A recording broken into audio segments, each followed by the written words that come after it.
Okay, तो फिर आज है डे 6 और हम लोग का कॉमर्स का एग्जाम को बहुत कम दिन बचा है, तो फटाफट सिलेबस खत्म करेंगे। हम लोग डे 5 तक प्लानिंग खत्म कर चुके थे। कोई दिक्कत नहीं है, उसमें जो सब था सब हो चुका है। आज हम लोग चालू कर रहे हैं ऑर्गेनाइजिंग। ठीक है, और एक मिनट के लिए रुक जाओ क्योंकि हम यहाँ पे तो फ्लो चार्ट बना दे रहे कि ऑर्गेनाइजिंग में क्या क्या पढ़ना है। ओके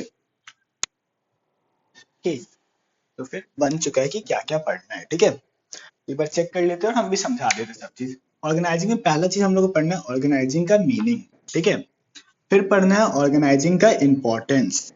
उसके बाद ऑर्गेनाइजिंग का स्टेप्स जो कि हम करा चुके हैं एग्जाम्पल दे के भी। ठीक है, फिर पढ़ना है डेलीगेशन ऑफ अथॉरिटी। ठीक है, और फिर एक लास्ट चीज पढ़ना है स्ट्रक्चर ऑफ ऑर्गेनाइजिंग या फिर ऑर्गेनाइजेशन। ओके, अब इसमें हम लोग को तीन चीज पढ़ना है। पहला चीज है ये formal and informal organisation, functional and divisional structure या ऑर्गेनाइजेशन। ठीक है, स्लैश करके ORG मतलब ऑर्गेनाइजेशन। फिर एक पढ़ना है सेंट्रलाइजेशन एंड डिसेंट्रलाइजेशन। तो फिर यहाँ तक तो कोई दिक्कत नहीं है। ये टॉपिक भी थोड़ा सा है, इसको भी अच्छे से समझना है। ये इन तीनों टॉपिक में तो कोई दिक्कत नहीं। मीनिंग, स्टेप्स, इंपॉर्टेंस, अभी हम मीनिंग, स्टेप्स और इंपॉर्टेंट फटाक से कराते हैं। और आज के क्लास में हम लोग ये स्ट्रक्चर ऑफ ऑर्गेनाइजिंग का ये फॉर्मल एंड इनफॉर्मल खत्म करेंगे, ज्यादा से ज्यादा सिर्फ 30 मिनट्स में। ओके, और तुम लोग को सिर्फ और सिर्फ किसका नोट्स कॉपी में से लिखना है? मीनिंग का नोट्स हम भेज देंगे, उतार लेना। इंपॉर्टेंस का नोट्स भेज देंगे, उतार लेना। स्टेप्स का नोट्स तुम लोग के पास पहले से बना हुआ है। ओके, और ये नहीं होगा आज, आज ये होगा। ओके, तो लेट्स स्टार्ट।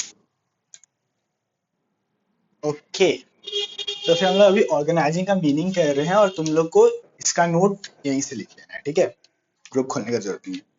सबसे पहले देखो, ये कहीं ना कहीं देख के लग रहा है कि स्टेप्स ऑफ ऑर्गेनाइजिंग है। ठीक है, division of work, grouping of activities, assigning of duties, delegation of authority and coordinating activity. ये ऑर्गेनाइजिंग का स्टेप्स है। और अगर तुम लोग को ये स्टेप्स पता है तो तुम लोग को ऑर्गेनाइजिंग का मीनिंग भी पता है। ठीक है, पहला स्टेप्स क्या है? डिवीजन ऑफ वर्क और grouping of activity. Division of work में क्या होता था कि हम लोग पहले पता करते थे कि कौन कौन सा काम है। कार्ड छपवाना है, मंडप वाला, टेंट वाला, कैटरिंग वाला। याद है सूर्यदीप के साथी का एग्जांपल दिए थे? तो लो पहला वही बोल रहे हैं, organising is a process of identifying identifying क्या क्या काम है, एंड ग्रुपिंग एक्टिविटीज। ठीक है, अब बस इसका जो लास्ट ये बीच में जो चीज है ये थोड़ा कंफ्यूजन है। ठीक है, इसको, इस लाइन को अभी के लिए साइड रखो। ठीक है, grouping activities and establishing authority relationship among job position. देखो, ड्यूटीज तो दे दिए और डेलीगेशन ऑफ अथॉरिटी यहीं पे आ रहा है, अथॉरिटी रिलेशनशिप। ठीक है, assigning of duties and delegation of authority से आ रहा है authority relationship among job positions. अब भैया हम तो भले सुखदीप का शादी का एग्जांपल दे दिए, लेकिन इन रियल लाइफ तो ऑर्गेनाइजिंग का प्रोसेस क्या है? बिजनेस में आता है। ठीक है, तो यहाँ पे इसलिए जॉब पोजीशन ऐड हुआ है। देखा है तो अगर तुम लोग को ये पता है तो तुम लोग को ये पता है कि बीच का अगर तुम लोग उड़ा भी देगा ना तो कोई दिक्कत नहीं है, पर लिख देगा तो और अच्छा बात है। और एक साथ पढ़ते हैं। Organising is a process of identifying and grouping activities, bringing together physical, financial and other resources. ठीक है, फिजिकल रिसोर्सेस हो, पैसे के रिसोर्सेस हो या कोई भी रिसोर्सेस हो, and establishing authority relationship among job position या फिर वेरियस जॉब पोजीशन, ये भी ऐड कर सकते हैं, वेरियस जॉब पोजीशन।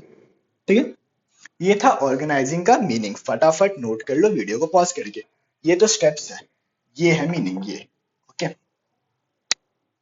ओके, तो let's learn what are the importance of organising. ठीक है, और देखो सबसे पहले ऑर्गेनाइजिंग पढ़ने से पहले अपना दिमाग से ये चीज को कभी मत निकालो कि हम लोग पढ़ रहे हैं मैनेजमेंट।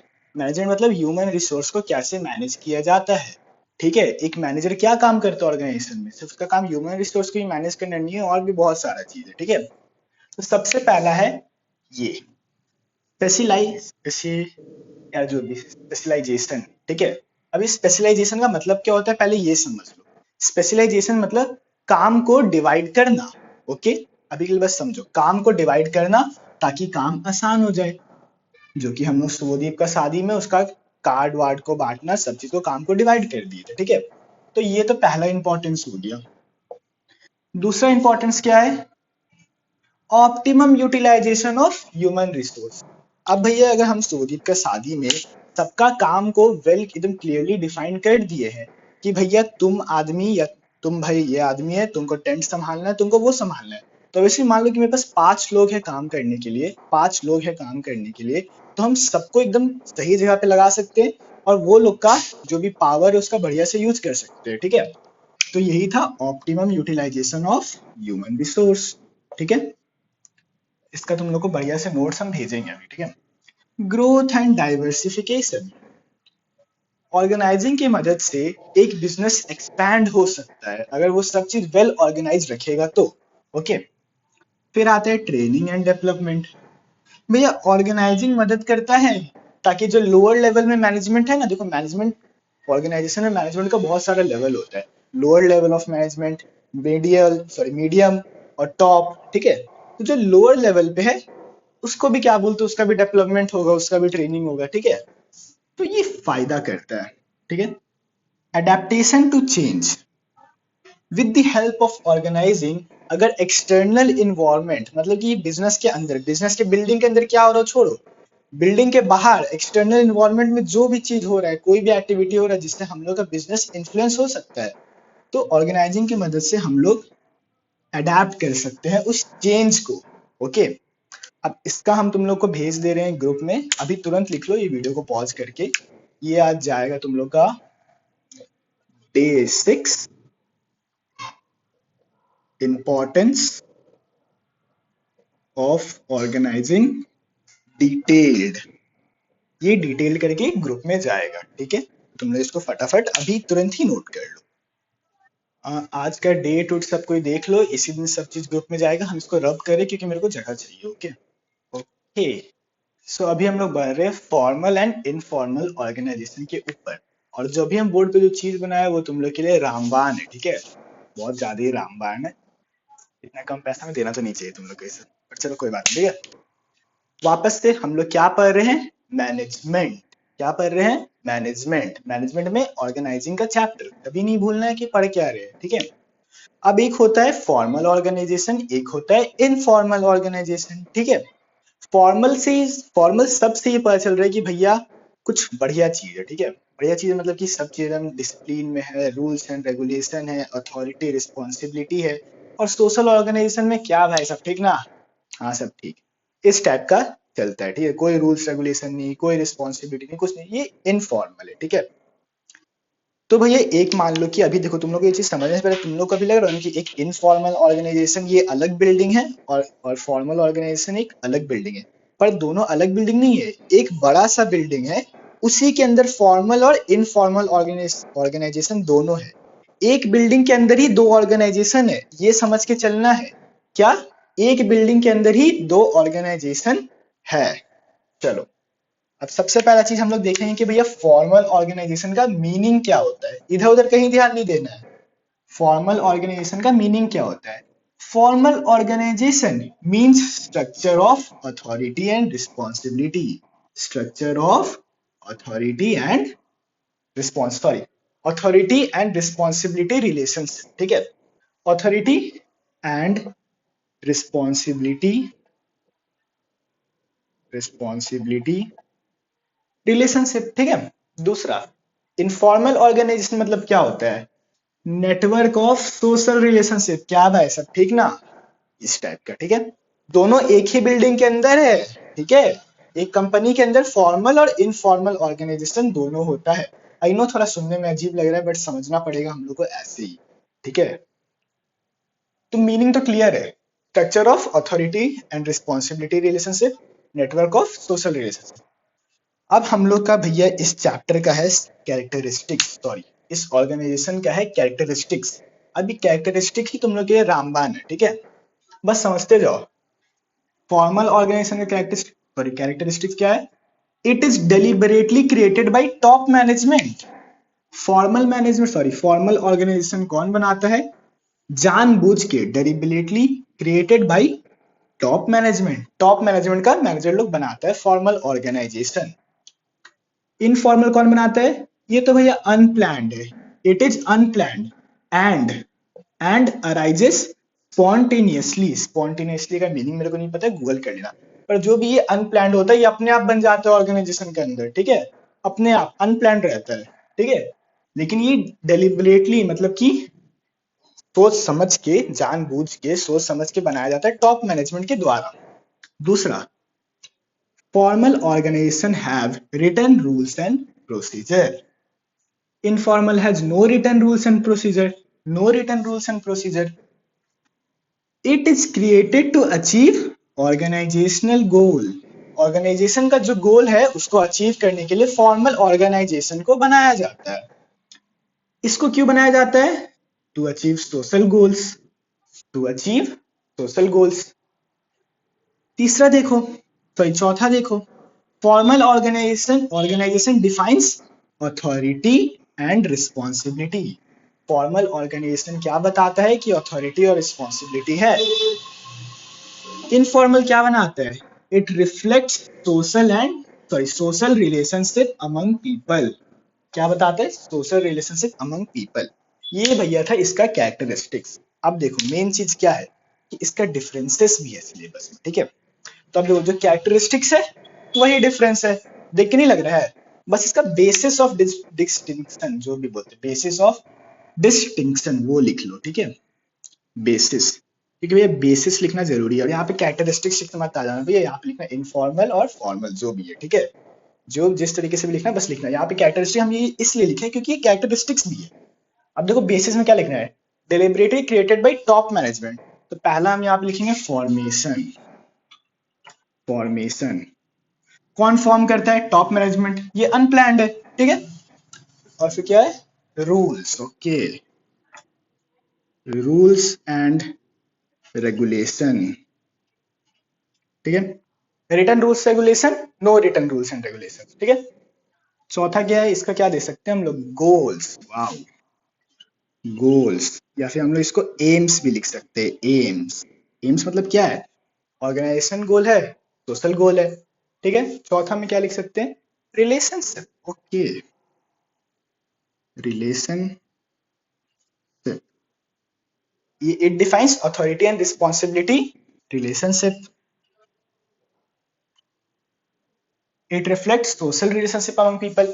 तो सिंपल है भैया, इसीलिए हम बोल रहे थे कि ये रामबाण है, क्योंकि भैया कैरेक्टरिस्टिक्स भी हो गया, डिफरेंस भी हो गया, मीनिंग भी हो गया।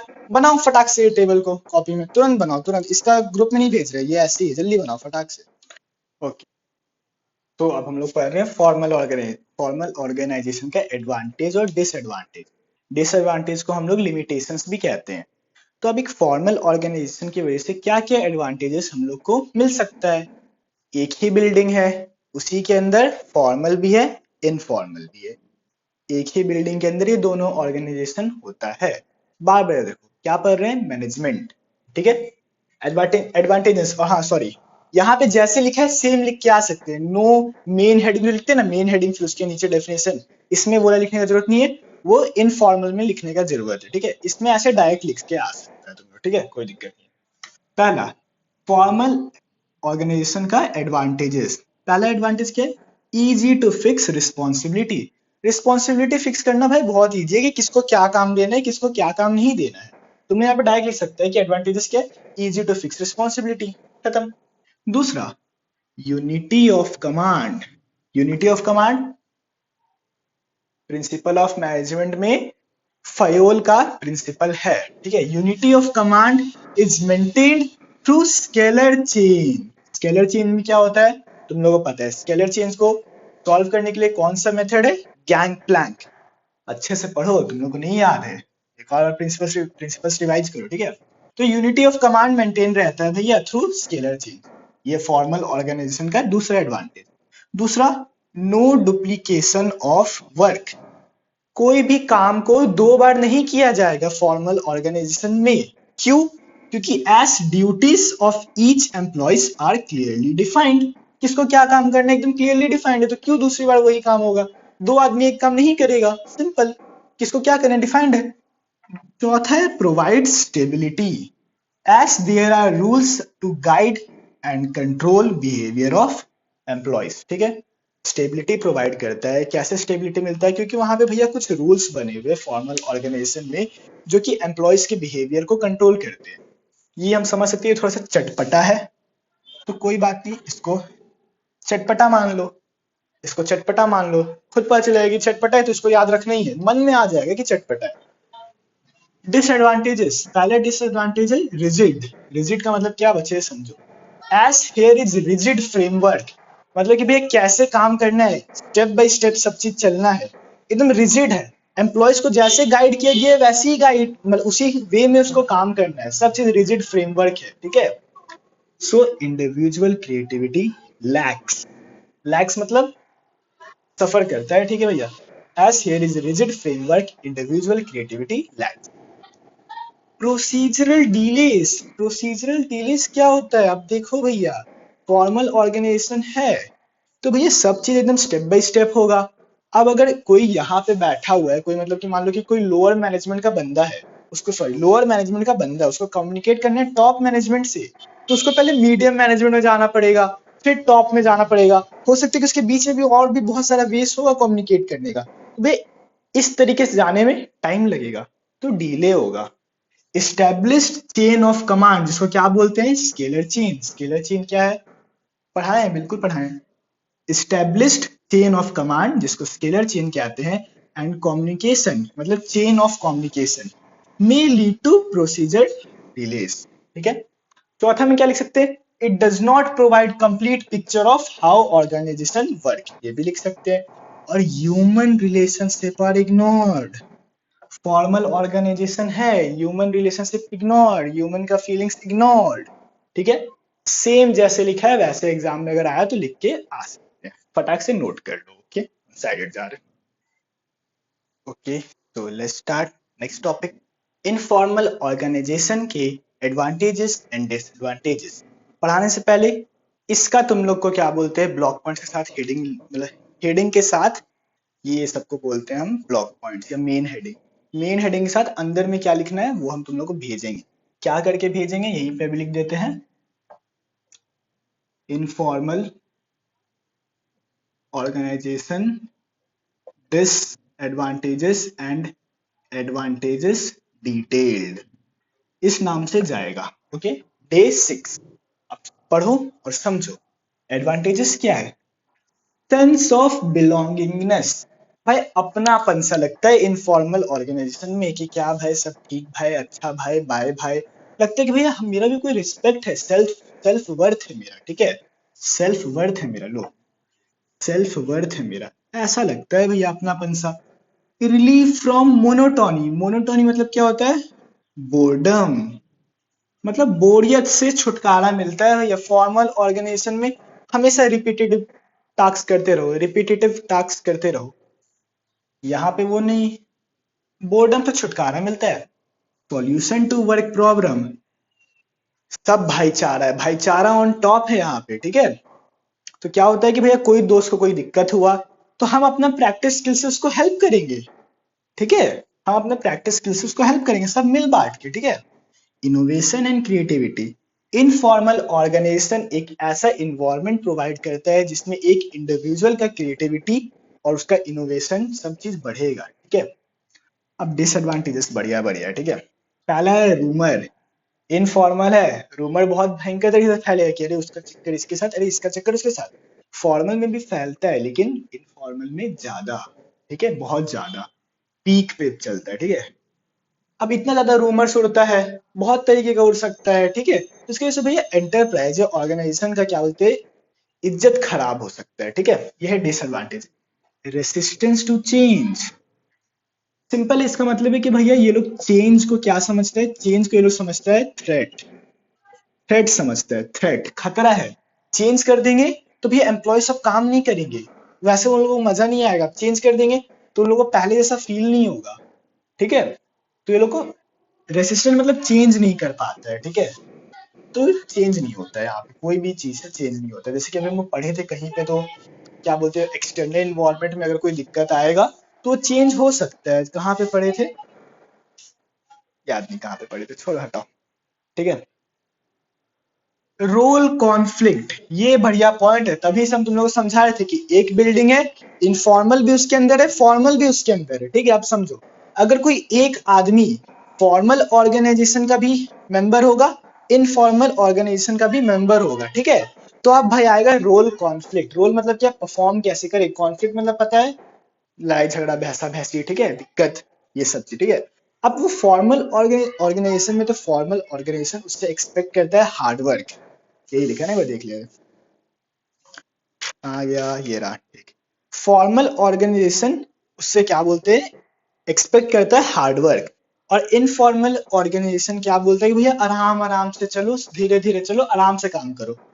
दिमाग तो दो तरफ बट गया, दिक्कत आएगा। फिर आते हैं कॉन्फ्लिक्टिंग नॉर्म्स। इसमें भी वही चीज है कि भैया जो टॉप सॉरी इनफॉर्मल ऑर्गेनाइजेशन है वो क्या है, उसका अपना रूल्स एंड रेगुलेशंस है, जो किस लिए बनाया जाता है, टू अचीव ऑर्गेनाइजेशनल ऑब्जेक्टिव्स। और जो ये इनफॉर्मल है, इसका अपना रूल्स एंड रेगुलेशन है। ये नॉर्म्स मतलब क्या होता है, नॉर्म्स मतलब होता है, देखो, नॉर्म्स मतलब होता है रूल्स, रूल्स, ठीक है। दोनों का अपना अपना रूल्स है। तो भैया अब जो एक बिल्डिंग, एक कंपनी के अंदर दो ऑर्गेनाइजेशन है, तो फॉर्मल भैया ऑर्गेनाइजेशनल ऑब्जेक्टिव को क्या बोलते हैं, करने के लिए जल्दी जल्दी करेगा सब काम, सब चीज प्रोसेस से करेगा। इनफॉर्मल नहीं चाहता है कुछ वैसा हो। हम समझ, सब सुनने में थोड़ा चटपटा लगता है कि भाई ऐसा क्यों होगा, but you have to understand, तो तुमको इसी वे में समझना पड़ेगा, ठीक है। इसको हम पढ़ देते हैं। Informal organisation have their own norms. Informal organisation का अपना रूल्स एंड रेगुलेशंस होता है, which may go against the rules and standard of formal organization, जो कि obviously against है formal organization का rules and objective या standard से। In such case it becomes very difficult to achieve the goal of formal organization। तो formal organization को difficulty आता है गोल्स अचीव करने में। क्यों आता है, क्योंकि ये लोग का खुद का रूल्स एंड रेगुलेशन है। कॉन्फ्लिक्ट मतलब बहस, नॉर्म्स मतलब रूल्स, दिक्कत आता है दोनों का रूल्स में, ठीक है। तो अब फॉर्मल एंड इनफॉर्मल ऑर्गेनाइजेशन हो चुका है खत्म। बहुत इजी था, बहुत इजी, दिमाग में अच्छे से लेके चलो। कल हम लोग नेक्स्ट चीज को चालू करेंगे। नोट्स बना लो और खत्म करो, ठीक है। Bye bye. और हाँ, रुको रुको रुको रुको, दूसरा चीज, सब चीज को समझ के पढ़ना है। रटने वाला विद्या छोड़ दो, वरना एग्जाम में रोएगा सब, ठीक है।